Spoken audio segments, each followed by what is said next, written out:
Hello and welcome back to the All Golden Fruits speedrun tutorial. We're going to be starting off in Area 4. Now you might have a little question, hey, why are all these levels completed? Well, I recorded and mostly edited part 4 once, and then I deleted the recording like an idiot. So we get to do it all over again. So yeah, we're going to go right into the volcano.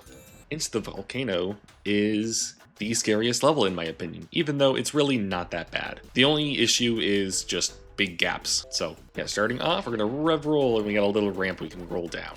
Jump and super butt bounce. Now normally, I don't think you grab the ledge here when you butt bounce. Yeah, just like that. And then you can rev roll off that. Look at that, nice and easy. So these moving platforms are on a cycle. Usually you're gonna end up waiting for these sometimes. But what you can do, if they're all the way on the other side, you can jump across when they're moving back towards you. And you can still make it through. We're gonna do it again. Jump early. That was a little too early, but whatever. And just rev roll through here. Do a similar thing here. Kill this puka plant because it's very annoying, but you can make it through if you're quick enough. Now, what I like to do here is rev roll off to the side to that platform. But what you can do is get a little ramp off of this hole where the pukas come out of. But the problem is, if you start going off to the left a little too early, you will get sent downwards and fall into the water.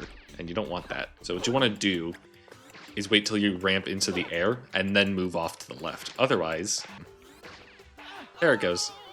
So yeah, you don't want that to happen. Let's continue over through here. Just gonna keep rev rolling. You can get some ramps off of these little dips in the ground from the waterfall. Yeah, just avoid the puka plants and keep going. We haven't gotten to a lot of the tighter jumps yet. This section's a little tricky just because it's very thin ground, but you can more or less just cut the gaps, flutter occasionally when you don't think you're gonna make the jumps. And there you go. You can just rev roll across the gap to grab the ledge. And here, we can jump and super butt bounce to make it up to this one. And then jump and kick and usually tap flutter to make these wider jumps. So yeah, you just jump and kick, tap flutter, and you'll make it all the time. And here, once you land here, you're gonna kick, jump and kick, just because you have that little extra room to do the extra kick, and you do the same thing there. And you rev roll down here.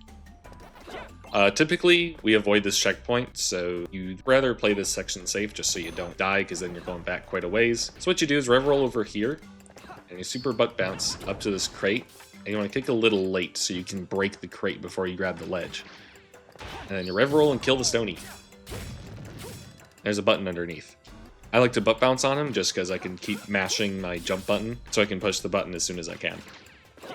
Anyways, just keep rev rolling over here. Normally you'll have the chrome ball active for this platforming section, so the jumps are a little tighter. Let me actually run back and grab it. Okay, now that we're back, these jumps are actually pretty consistent if you just go through like that. You're actually spaced really perfectly if you do that same jump pattern. But if you want to play the section a little safer, just, you know, do what you think is best for your current time. And another thing, you can butt bounce off of the stonies without the chrome ball. So you push this button, and you can just bounce off the stony. Boing! Use that to cut some of the corners. Don't fall into the lava. So yeah, once you push both buttons, get the chrome ball, kill the stony again. Ouch!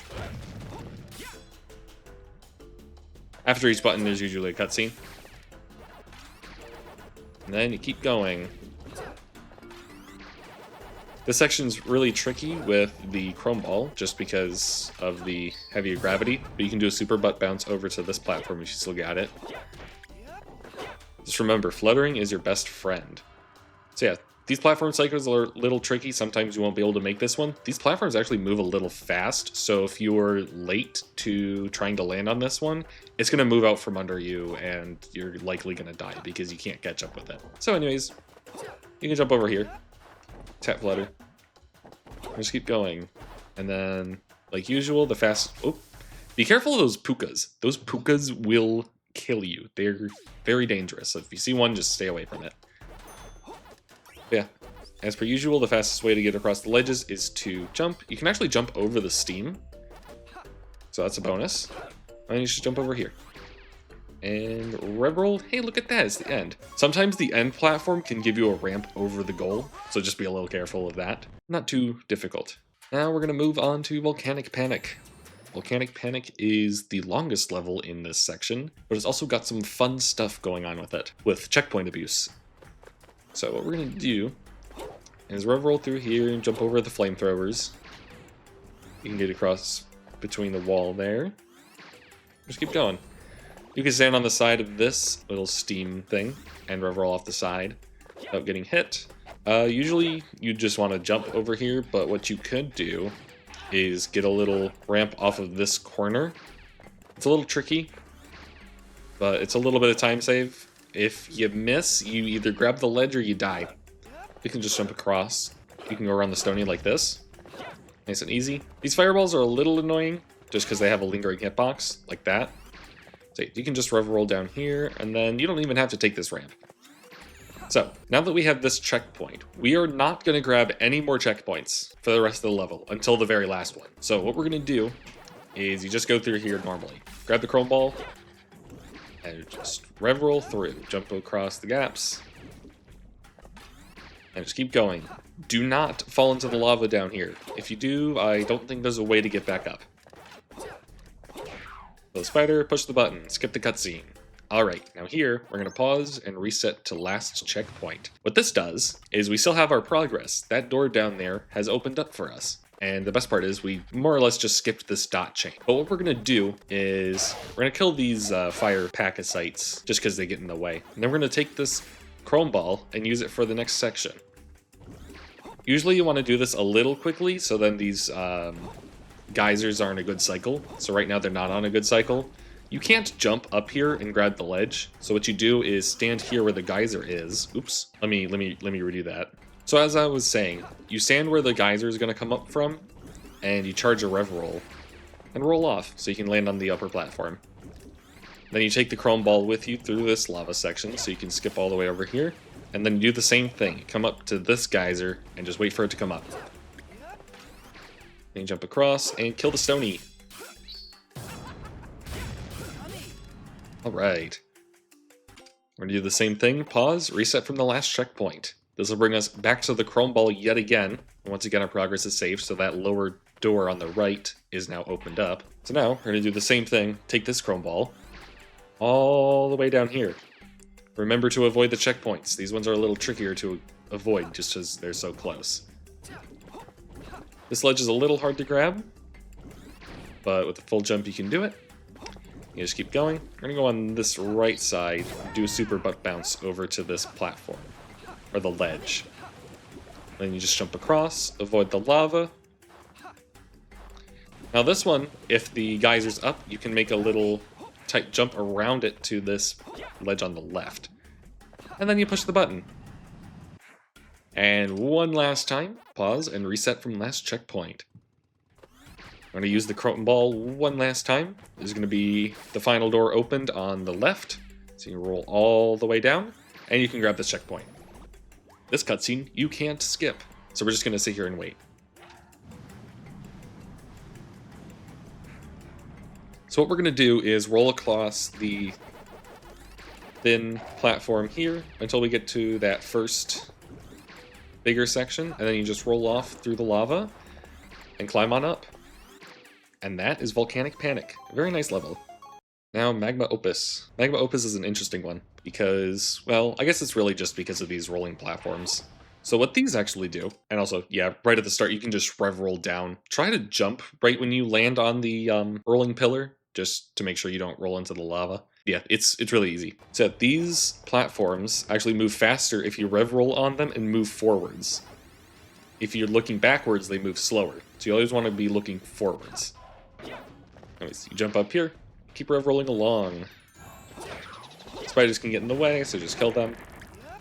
Yeah, just be careful of these platforms. You usually can't rev roll through the gaps or across the gaps, so I would advise not doing that.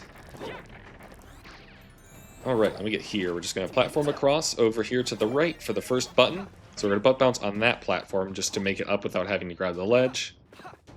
And you push the button. Skip the cutscene. And And then this Neander Pack, we're going to jump and butt bounce on his head to get up to the chrome ball. We can go through the lava over here. I think it's better to super butt bounce up to where the Stony is. Otherwise you're grabbing the ledge and getting hit by the Stony. It's a little weird.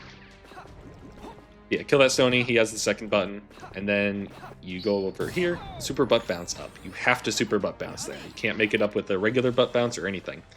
So yeah, you rev roll through that section, you take this platform, the raising and lowering platform section partway through, and then you can actually stand on the side of this platform with the flamethrower, and you can just jump over here. I'm gonna rev roll through here. We don't really need to get that checkpoint, it's fine. But yeah, another rolling pillar here, so we're going to rev roll on it and hold forwards. Typically it's better to stand on the right side at first so you don't have to move around as much to get maximum rev roll time. Yeah, once you get close enough to think you're going to make the jump, just jump across. Hit the chrome ball, kill Stony guy. Hooray, skip this cutscene, and we're going to take this dot chain. You can get a cool little ramp there, sometimes you don't, so just make sure you get into the dot chain. Fun fact about the dot chain, it does not make your chrome ball timer go down. So it's perfect for this section where we have a big area of lava that we can just rev roll through. And also these raising and lowering platforms are really cool because if they're part way into lava, they will give you ramps to keep your rev roll going. And now we get to here. So these fans are just going to blow you up. So you can usually kick underneath the fire. I think that's the fastest way to get through here, but since we're just starting off, there's an alternate way you can do it without taking the risk of getting hit. You can come up to this second flamethrower, jump, and super butt bounce up here to the left. And then you can just keep going up and avoid the rest of the fire. Awesome. Now we're up here. There is two ways to do this. We have a beginner-friendly way and the usual way most other runners do it. So we're going to do the beginner-friendly way first. You're going to take a sharp right here on that first little curve and land all the way down here. And you can take this as normal.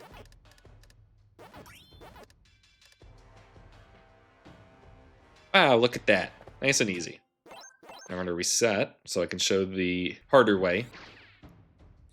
So instead of taking this first sharp turn off to the right, we're going to keep going down this way. I'm going to turn right at this melon, or turn left at this melon. You really do just like land right here at the edge. It's a little scary. There are times you die, but hey, practice makes perfect, right? The slower way, or the beginner-friendly way, only loses about 2 seconds, so you're not really gaining much time if you take the harder way. But yeah. That's Magma Opus. A little tricky, but it's a decent level. And now we get to the best boss in the game, Blinky. So Blinky he's a little tricky, more or less just because of the notes. So yeah, you rev roll through, dodge the notes, push this button.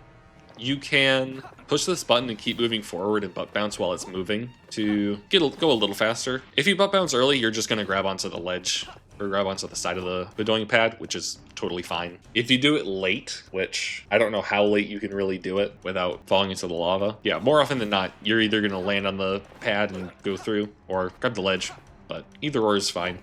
Yeah, butt bounced and, whoa, you're in. Skip the cutscene. Pac-Man got trolled. So, all you really do is rev roll all the way to the buttons. The buttons are going to be in the same spots every time. So the first one was just right there. Now, these stairs are really cool because you can rev roll up them, but it's only consistent if you stand directly in front of this. If you walk forward and can't go any further forward, you're in the right spot. I failed that. Let's try that again. There are times you do just stick to the drums, but that's whatever. You can just super butt bounce back up to Blinky. So yeah, the main thing is don't die. Don't get hit. More often than not, rev rolling can make you dodge a lot of these things. These meteors are still really annoying because they have that same lingering hitbox issue with Volcanic Panic. And you just keep going and hitting him in the back. That's more or less the whole fight. Blinky, each phase just gets a little harder and harder, just with more notes and stuff happening. Yeah. More often than not, you just rev roll and dodge. Stay alive. You can kick the notes back. or away from you, which is a good plus. So if you ever want to go slow and take your time, you can just keep kicking the notes away from you. Another great thing to note is Blinky does spawn spiders every so often, and if you kill 3 of them, they will give you health. Though it's usually just the first 3. So I killed 1, and if I kill 2 more, I'll get a piece of health. Oh yeah, Blinky has a gun now. If you get to these steps when he's trying to shoot at you, if you take damage in the air, you're gonna completely freeze, so make sure you're not above lava when that happens. Otherwise, you will die. So yeah, the only part that's scary with the gun is when you're trying to climb the stairs. But yeah, most of everything he does can really just be avoided by red rolling, more often than not. If you're going around pushing the buttons, that's when it kind of becomes a problem.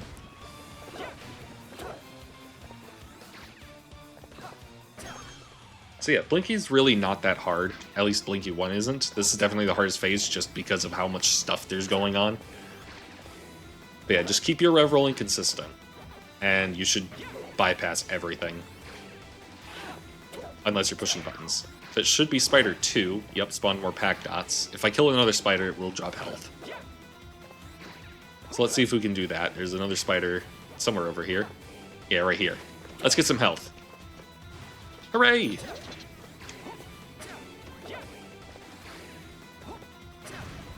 Alright. And with one more hit, Blinky is defeated. Skip the cutscene, and you can just rev roll directly into the golden fruit. Yippee! Now, I need to talk about the elephant in the room. There is a 45-second time save you can do here, but it's really hard. So, what we're gonna do is, I'm gonna start playing with mouse and keyboard. Whoa! Because this trick is a lot easier with mouse and keyboard. Cool, I got hit by that note, how nice. So, how this works, what you're going to want to do is start off normally. Just push the button and head up to Blinky. What we're going to do differently, let me just pause here. What we're going to do is the moment Blinky takes damage, we're going to pause, or at least try and pause the same frame that Blinky takes damage. So I like to do a little rhythm here. I should do this on controller, just so you can see, because input display. Okay, so the rhythm is going to be, let's try it. Jump, jump, pause. Perfect, I got it. So, now that we did that, you have a few ways to tell if you got the trick or not. You can see at the bottom that Blinky lost a piece of health and that we're paused. There's also a audio cue for Blinky taking damage or Pac-Man doing the butt bounce. So, now that we did that, we're going to hit restart from beginning. And what this does is it puts you in phase 2 right away. The major catch is the camera's broken. So we're gonna move around, and hey, why isn't my camera following on the side like usual? That's not right. So yeah, I mean, you can still play the level just fine, but like it's a little awkward. This isn't that hard, you know? Except when Blinky starts shooting at you. But you know, that's whatever. Here's the biggest part. Now the camera's constantly trying to get locked on this Bedoing platform. You can move the camera and it comes back towards Pac-Man, but after a few seconds it just moves back to the Bedoing. So the biggest thing is you have to constantly keep moving your camera around to keep it locked on Pac-Man. Otherwise, it's just going to keep going to that Bedoing, and you're going to likely screw up from that. So that's why it's best to play on mouse and keyboard, because your mouse is the camera. So you can just keep, moving it around every so often. It's really easy to keep your camera moving, but it's really awkward playing on keyboard. But this really is just the easiest way to survive the skip consistently, in my opinion. I mean, if you get really good on controller with it, then that could be a better way, but it's all about what you're more comfortable with. So yeah, me learning the bite on mouse and keyboard was definitely my best bet, because I always really struggled on it with controller, having to both go fast and keep moving the camera around. So yeah, that's why I just learned on mouse and keyboard. Damn. That saves you about 45 seconds or more. Really cool trick, but pretty difficult. I would say try and avoid going for it in your early runs, but if you think you can do it, hey, why not try, right? So yeah, that should wrap up World 4 and the end of this part. So thank you for watching. If you have any questions, leave them in the comments, or feel free to join the Pac-Man speedrunning Discord. We got a lot of friendly faces there that will be willing to help.